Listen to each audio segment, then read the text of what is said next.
Back with you now here on In Focus on Newsroom Africa Channel 405. The Public Service Commission has ordered various national and provincial governments to reverse a number of irregular appointments and discipline officials who were responsible for the transgressions.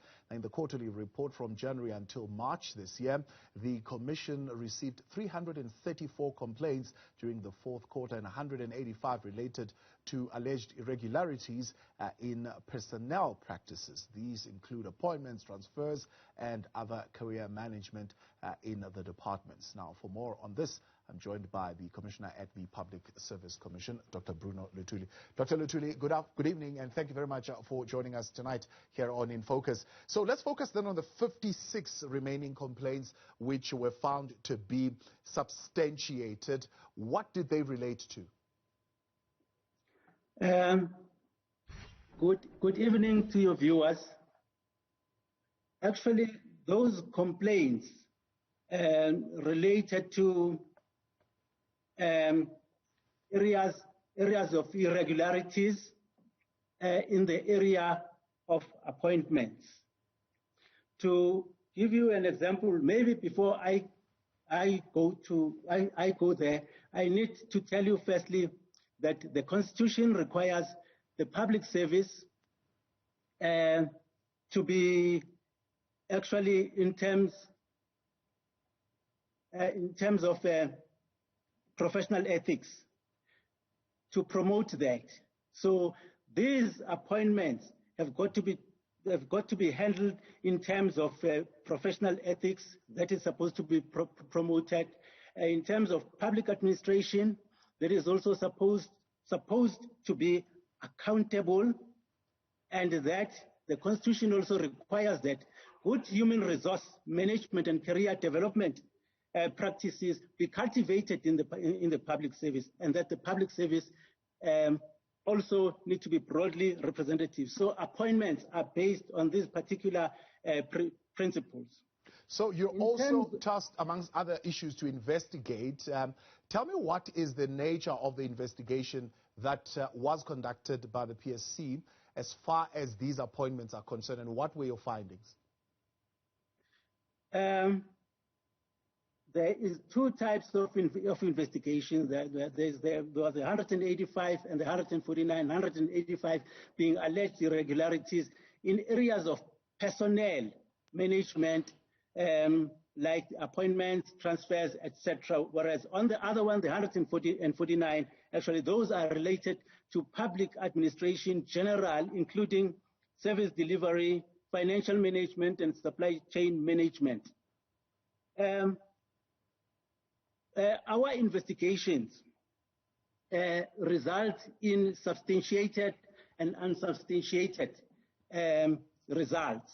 Where an investigation is substantiated, the Public Service Commission then actually issues recommendations to the minister or the MEC. And those recommendations, for instance, in the area of appointments, would relate to asking the EA, who is the minister or the MEC, to actually take that appointment to the labor court, if that appointment was irregular, to the labor court, so that the labor court can make a pronouncement in terms of the reversal of that appointment. For instance, in Gauteng, in terms of the Department of E-Government, the MEC, it was recommended that the MEC approach a labor court to set aside a decision to promote an official and recover the money that the official got remunerated for that particular period. Also in the Northern Cape, the Sports, Arts and Culture Department was asked through its MEC to, after a recommendation that disciplinary action be taken, that the irregular appointments be corrected through a court of law. Yeah. Likewise, in the government printing works, it was recommended that the minister facilitate the application of the disciplinary code and procedure, and panel members who were responsible for the shortlisting, the interviewing, and incorrectly recommending a particular candidate who did not qualify, actually be embarked on. Yeah. Those are some of the examples. There's areas where such irregular appointments do not only concern one person, they would concern a number of people that may have been appointed over a period of time. Yeah. So, Commissioner, I think your analysis is really at a top level. Do you get deeper down into the grievance where we get a sense of what are the facts behind the grievance, right? Why was it an irregular appointment? I know you mentioned something like maybe a CV was not given, or the CV did not have adequate qualifications. Do you get to the bottom of actually what was the facts of that grievance? Yes, we do get to the bottom of rather than a grievance, it's a complaint. Yeah. At the bottom of a complaint, we look at the different areas within the appointment sort of policies. We look at the advertisement, what the advertisement was requiring, and whether the shortlisting was in line with what is in the advertisement, whether those that were shortlisted qualified to be interviewed, whether when they got interviewed, they qualified to be appointed. So we go through all those steps, most of which are actually regulated by the Public Service Regulation and the Public Service Act. Yeah. And did you find those officials who you are recommending they be disciplined, they deliberately ignored the framework that is set up as to how these appointments should be conducted? Yes, we have found instances where we felt that this was very deliberate, especially when the appointment was such that the advertisement, in some other instances, get crafted in such a manner that it allows not just the people that have the applicants that have that particular expertise that is special to that particular post. The advert may be extended to say, this is the qualification that is required, and then it will continue and say, and any other related qualification.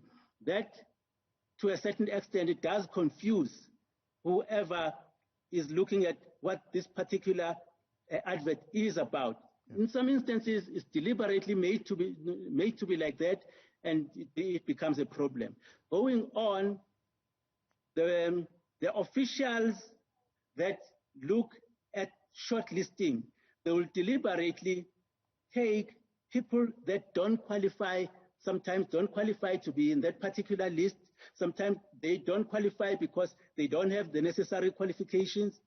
In other instances, even where they don't have the experience that is required for that particular position, and it would go on and on until we reach the appointment level, and you realize that this particular person didn't have the requisite qualifications that were required by the advert. This particular person, though, the person applied, but this person does not qualify, should not have been shortlisted in the first instance, yeah, let alone to be appointed. So on those bases, we are very thorough. We understand the requirements. We understand the rules, laws, and regulations. How much weight then do these directions that you have now issued on personnel practices hold?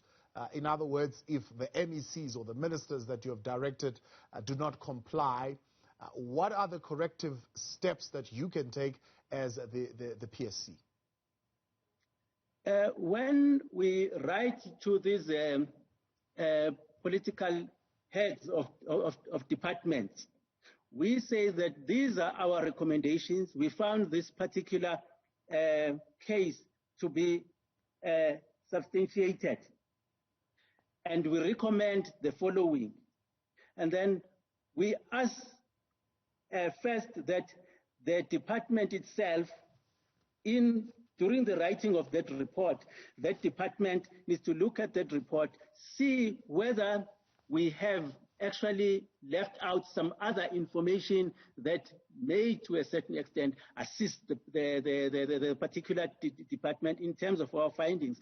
After that, we then close the report, it becomes a final report, and then we send that particular letter with the recommendations, and we say we need to be contacted within a period of 60 days about what the department has done in terms of the recommendations, and come back to us also in case they don't feel that the recommendations would work for them. With that, then if we feel that there is reluctance in the implementation of our recommendations, then we report that to Parliament. What advice then, having looked at how these appointments were conducted, would you give to the provincial governments as well as national government in how they should be actually conducting these appointments? And what advice would you give them today in light of course, how the various departments perform because of people who are not qualified entering into positions that they are not qualified for? Actually, it's unfortunate because I believe that it becomes some sort of an embarrassment to all those that are involved. Sometimes an embarrassment to the political head as well, because that person relies on the officials to deliver whatever is required for the department. And those are the main reasons why we also ask those who are responsible for these irregularities to be disciplined.